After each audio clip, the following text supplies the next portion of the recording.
no control over angels, but I'll ask the Lord, Lord, send your ministering angels to them. And camp angels all around them. Sometimes you're aware that there's something intervening in your life that's supernatural. Amen? Yes. The times when you feel alone, like nobody cares, know that God's made that provision for you. I'm not saying I'm never afraid or never lonely. I am. But that's when I seek the Lord. Lord, fill this void inside of me. Keep your angels around me. We ask Him and He does that. He's so faithful. That doesn't mean we're not going to have sad days. But we choose to rejoice in the Lord and in the power of His name and His might. That doesn't mean we're not going to get attacked by the enemy. We'll all get attacked. If you're not getting attacked by the enemy, something is wrong in your life. That's right. You're not a challenge or a threat to the enemy then. God's made provision. You see? And even though you can't see them, they are around you. Goodness and mercy shall follow you all the days of your life. Those are angels of the Lord. Amen. They're encamped around you. See, when I used to read the angels of the Lord are encamped around you, I visualized all tents with them all camped all around me, you know. However be it that God chooses to do it, I know that they're there. And there are times when you feel so weak. And that's when you have to call out to the Lord and say, what, Marie? I'm strong. Let the weak say I am strong. Because you're not alone. I think the biggest fear of people is thinking they're alone. And thinking that nobody cares.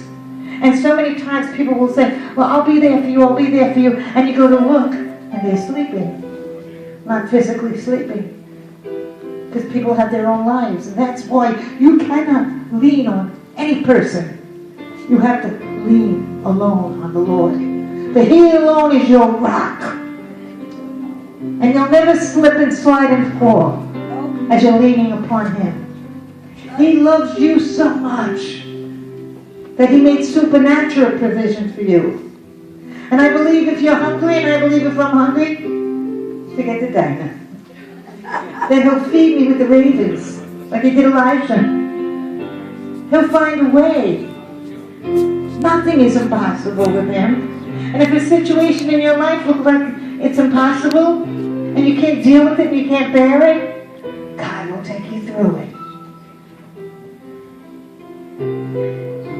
He says, I will give my angels charge over you, and they'll uphold you in their hand, lest you dash your foot against a stone.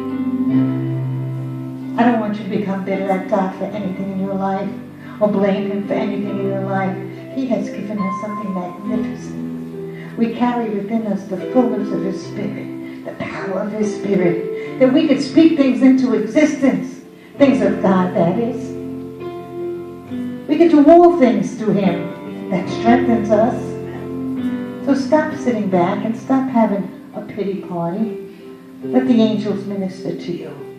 And let God open your eyes and see the good things that He has prepared for you. When I say open your eyes, I mean spiritually. And that's why the word says, eye has not seen and ear has not heard of the things that God has prepared for those who love Him. Look at the only qualification you need is to just love Him. So what I want you to do right now, before we partake of Holy Communion, I want you to just continue to worship. Just worship. See, that draws to the presence of God, because the angels are worshipers. And we're going to worship with them. That's when they join us. Did you ever see somebody singing? You'll say, oh, they sounded like there was a bunch of angels. Because it's that worship that draws us closer to Him. So just lift up your hands and just worship Him while the ushers bring the table out.